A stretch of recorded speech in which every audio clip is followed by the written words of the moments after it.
ស្ដីបងប្អូនទាំងអស់គ្នាថ្ងៃនេះខ្ញុំនឹងចែករំលែកអំពីរបៀបឆុងតែក្រហមក្រូចឆ្មានិងតែក្រហមទឹកដោះគោដែលមានរសជាតិឈ្ងុយឆ្ងាញ់ហើយពណ៌ដិតស្អាតទៀតដូច្នេះគ្រឿងផ្សំរបស់យើងគឺមានដូចជាតែពីរប្រភេទនេះគឺយើងត្រូវមិចលាយចូលគ្នាគឺយើងមានថង់មួយអញ្ចឹងមករួចហើយយើងក៏កាត់តែទាំងពីរហ្នឹងចាក់ចូលគ្នាហើយកន្លុកចូលគ្នាឲ្យវា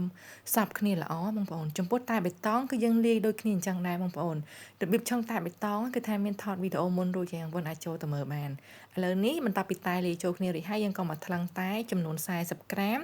ចំពោះម៉នុយតែក្រហមក្រូចឆ្មាសម្រាប់ទឹក1លីត្រអញ្ចឹងចំពោះតែទឹកដោះគោវិញគឺយើងប្រើចំនួន50ក្រាមតែទឹកដោះគោគឺយើងប្រើច្រើនជាងតែក្រូចឆ្មាបងប្អូន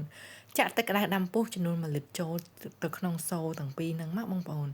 ដែលឡែកចំពោះតែក្រូចឆ្មាយើងកុំភ្លេចបន្ថែមអំបិលតិចផងបងប្អូនដើម្បីចាប់ជាតិឆ្ងាញ់ណា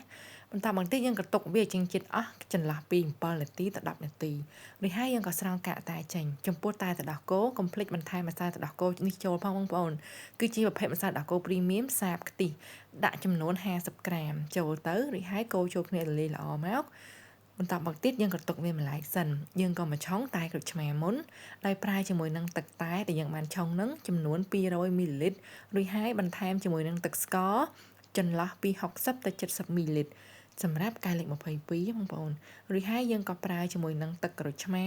ចំនួន30មីលីលីត្រទឹកក្រូចឆ្មាទឹកស្ករអាចបន្ថែមបន្ថយបានតាមចំណូលចិត្តបងប្អូនបន្តមកទៀតមិនចូលដល់ម៉នុយទឹកដោះគោប្រើទឹកតែចំនួន150មីលីលីត្រទឹកដោះគោខាប់ចំនួន40មីលីលីត្រ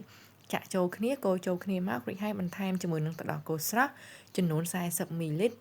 កូរចូលគ្នាឲ្យសព្វមករួចហើយយើងក៏ចាប់ផ្ដើមយកកែវទឹកកកលេខ22ដួសទឹកកកដាក់ឲ្យពេញកែវបងប្អូនហើយចាក់ល្បាយតែក្រូចឆ្មាចូលចាក់ល្បាយតែទឹកដោះគោរបស់យើងចូលមកជាការស្រេចហើយ